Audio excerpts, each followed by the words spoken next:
শীতকালে বৃষ্টিটা ঠিক মেনে নেওয়া যায় না। এমনিতেই দক্ষিণ 24 পরগনার এই দিকটায় জাঁকিয়ে শীত পড়ে, তার উপরে নিম্নচাপের কারণে সেই বিকেল থেকেই টিপটিপ করে বৃষ্টি হয়েই চলেছে। আর বৃষ্টি হলেই আমার মতো অলস বাঙালিদের অভ্যেস একটু ঘর কোনো ধরনের হয়ে থাকে।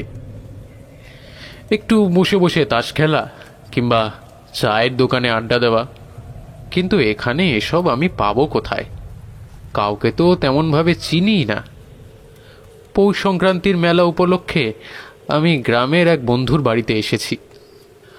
আগামীকাল সংক্রান্তির মেলা, তাই আজকে সন্ধে হতে না হতেই বন্ধুর মা পিঠে করতে শুরু করেছে।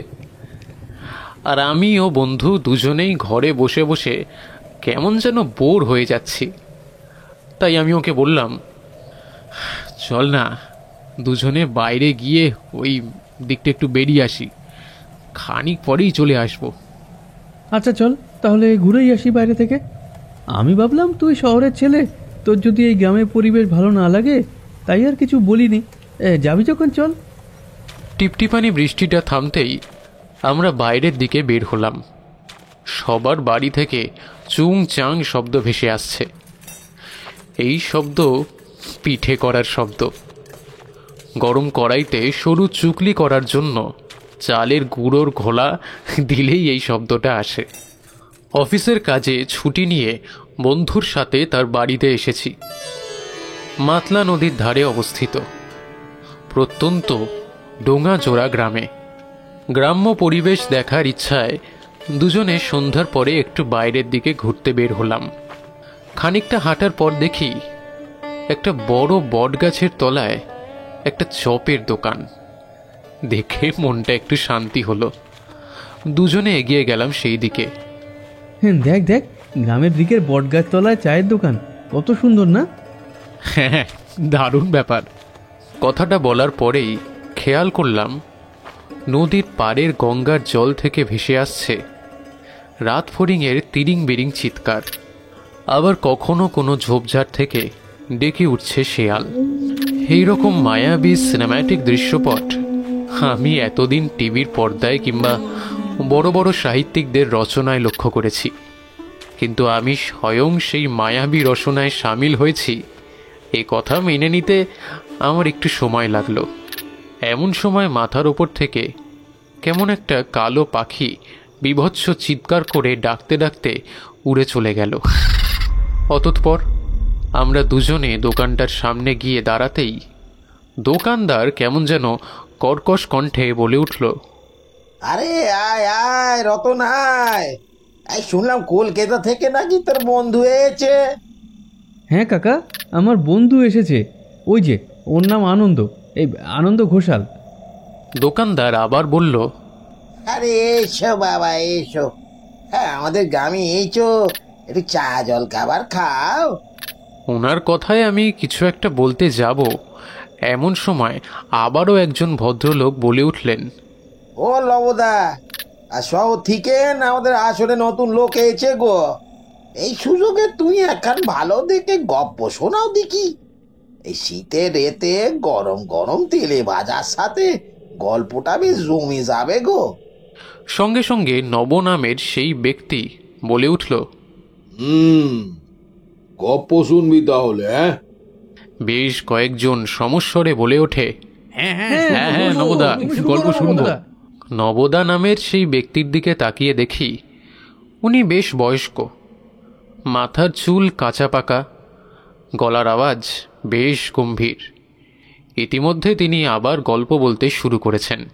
ওই দোকানদার নিতাই, আজ দোকানে শহরের বাবু এসছে তো, তাই সেই জন্য তোমাদেরকে একটা সত্যি ভূতের গপ্প শোনাই।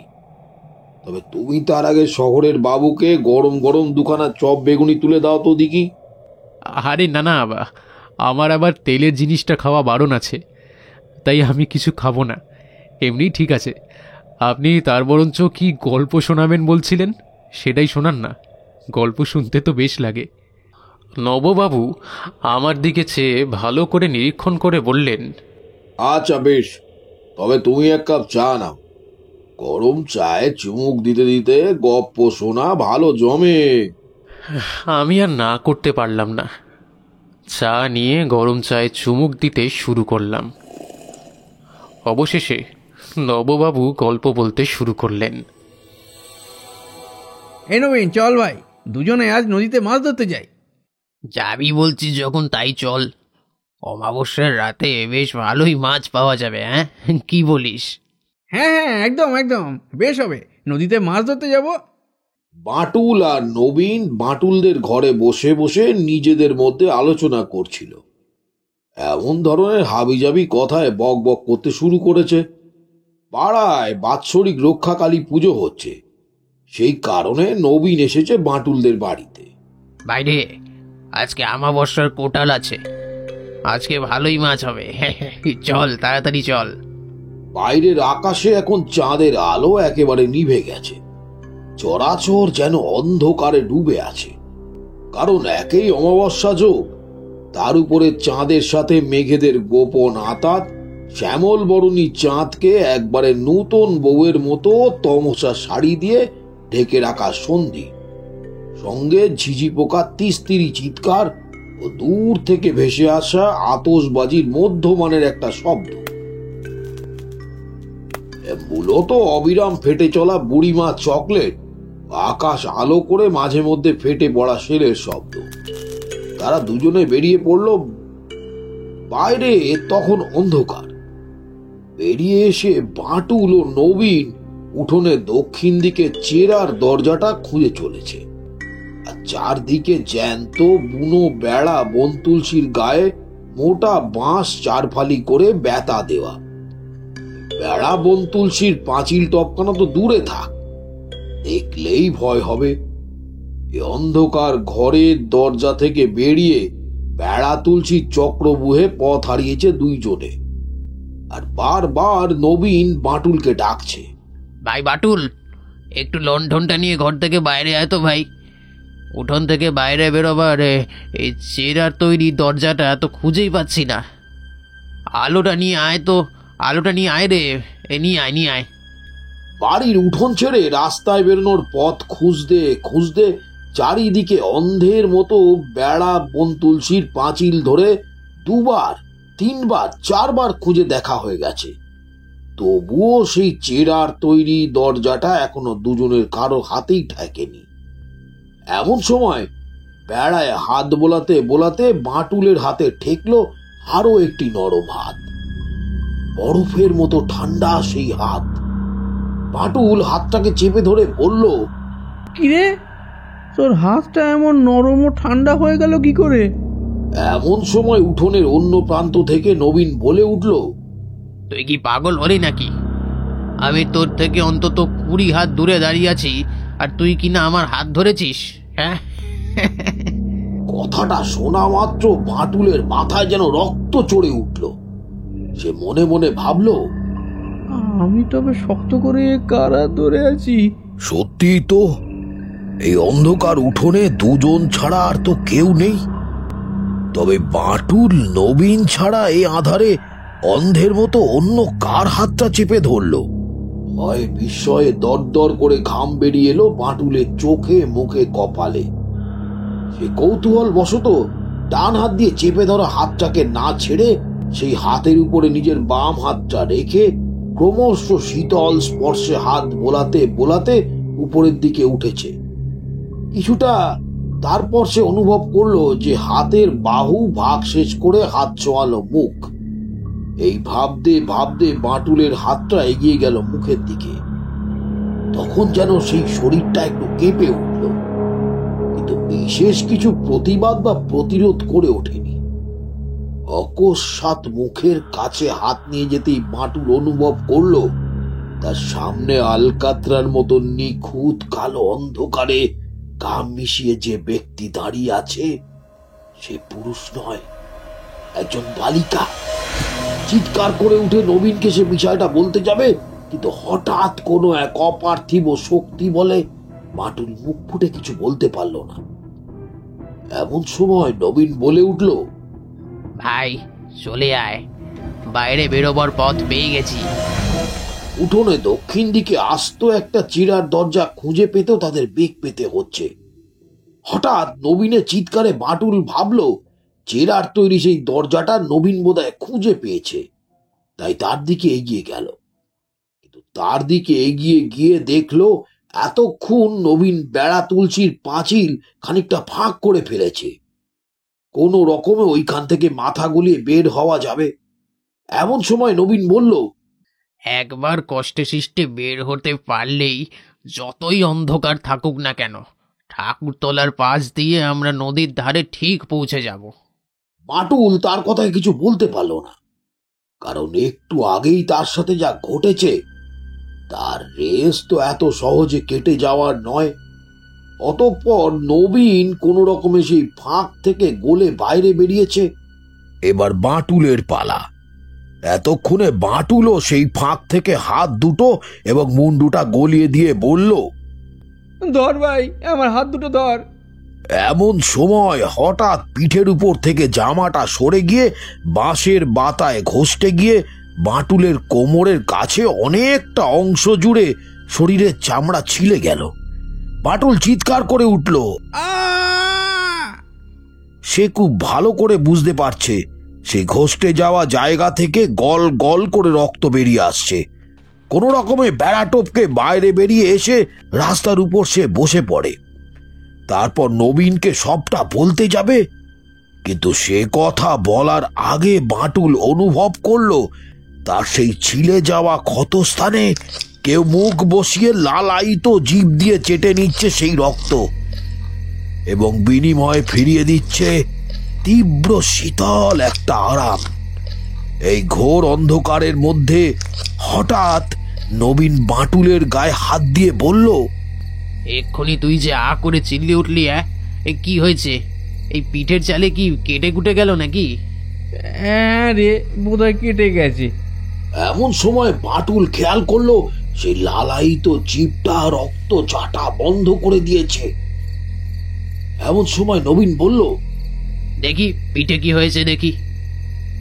কিন্তু এত অন্ধকারে কি করেই বা দেখবো? এই চল, হাঁটতে শুরু কর। ঠাকুরতলায় পৌঁছে ওই আলোতে কি হয়েছে দেখে যা হয় ওষুধ লাগিয়ে দেবক্ষণ। আচ্ছা চ, কিন্তু এই অন্ধকারে ঠিক পৌঁছতে পারবো তো? হ্যাঁ হ্যাঁ, পারবো বই কি, খুব পারবো, খুব পারবো। এই বলে দুজনে কুঁচো ইট পাতা রাস্তা বরাবর দক্ষিণে এগিয়ে যেতে লাগলো।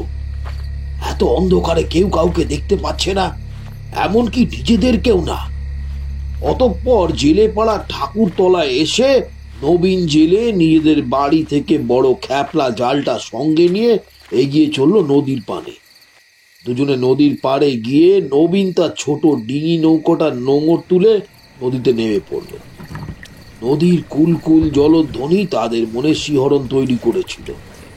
নদীর দুদিকে চড়ার জঙ্গল থেকে নানা রকমের সব শব্দ তাদের কানে আসছিল। হঠাৎ বাটুল বলল, এই নবীন, তুই ডিঙি নিয়ে ওই খাঁড়ির দিকে এগিয়ে চল তো, ওদিকে মাছের ঝাঁক আছে অনেক। আচ্ছা চল, ওদিকটাতেই যাই। নবীন দাঁত টেনে ডিঙি নিয়ে খাঁড়ির দিকে এগিয়ে গেল। বাটুল পরপর কয়েক ছানা জাল বাগিয়ে দিল নদীর ঘোলা জলে। প্রতি ছানায় বেশ কিছু করে মাছ উঠল বটে, তবে বাটুল ও নবীন এর চেয়ে আরো বেশি কিছু আশা করে। এমন সময় হঠাৎ খাঁড়ির চড়ে জঙ্গল থেকে 14-15 বছর বয়সী একটি মেয়ের কান্নার আওয়াজ ভেসে এলো। কেমন যেন ভয়ানক সেই কান্না। এমন কান্নার আওয়াজ শুনে নবীন ভয়ে ভয়ে বলল, ভাই বাটুল, এত রাতে জঙ্গলে কে কাঁদে বলতো? হ্যাঁ সেটাই তো, চলো তো গিয়ে দেখি। এই বলে দুজনে ডিঙি নিয়ে চড়ের দিকে এগিয়ে গেল। ডিঙি থেকে নেমে জঙ্গলে পা দিতেই সেই বালিকার কান্না বন্ধ হয়ে গেল। নবীন চিৎকার করতে করতে টর্চের হালো ফেলল গরান গেওয়া সুন্দরী গাছের ভিতর। কে এত রাতে এই মনের মধ্যে কে কাঁদে? বাটুলও চিৎকার করে বলল, কি হলো? কে কান্নাকাটি করছিলে? সাড়া দাও, কে আছো? এমন সময় হঠাৎ করে তাদের সামনে দিয়ে একটি কালো ছায়া মূর্তি ঝড়ের মতো দ্রুত গতিতে এপার ওপার হয়ে গেল। নবীন লাইট নিয়ে সামনে দৌড়ে গেল। এ কি?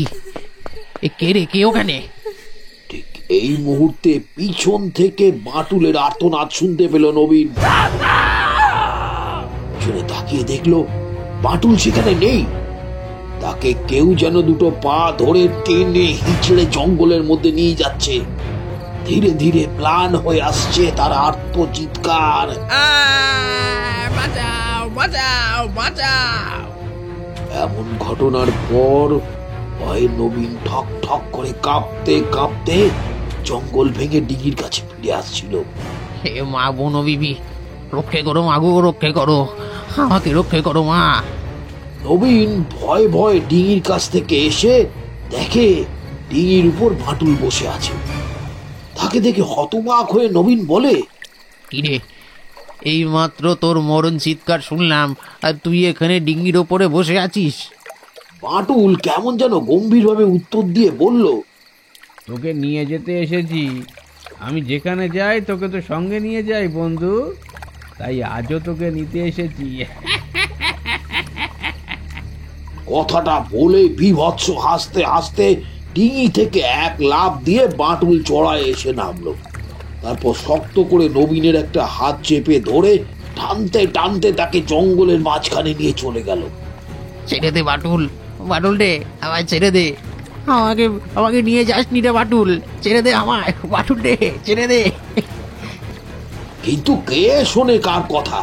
ততক্ষণে বাঁটুল যে বাঁটুল নেই, তার শরীরে কোনো যেন এক প্রেতের আগমন ঘটেছে।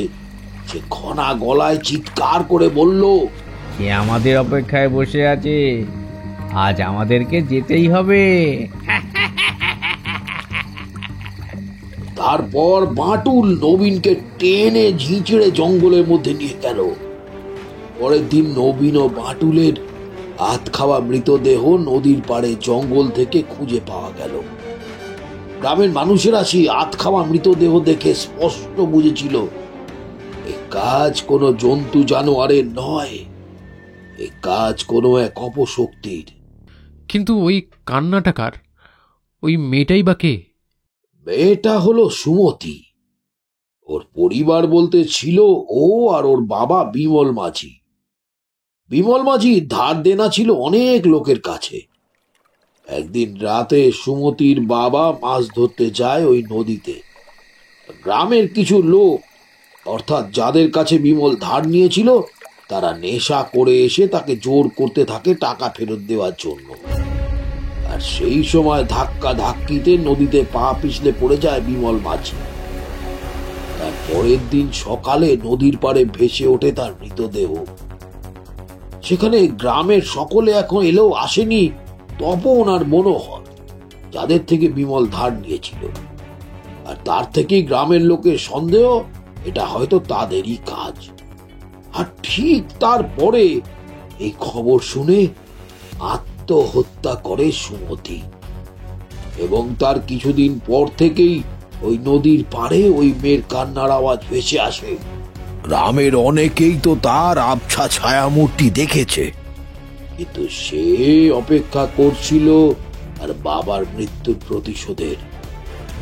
সেই কারণে সে বাঁটুল আর নবীনকে এইভাবে মেরে ফেলে। কিন্তু ওদের কেন মেরে ফেলেছিল? তো তপন আর মনোহর। বাঁটুল হলো মনোহরের ছেলে আর নবীন হলো তপনের ছেলে। তাদের বাবাদের প্রতিশোধ সুমতি তাদের ছেলের উপরেই নেয়, যাতে তারা আরো বেশি করে কষ্ট পায়।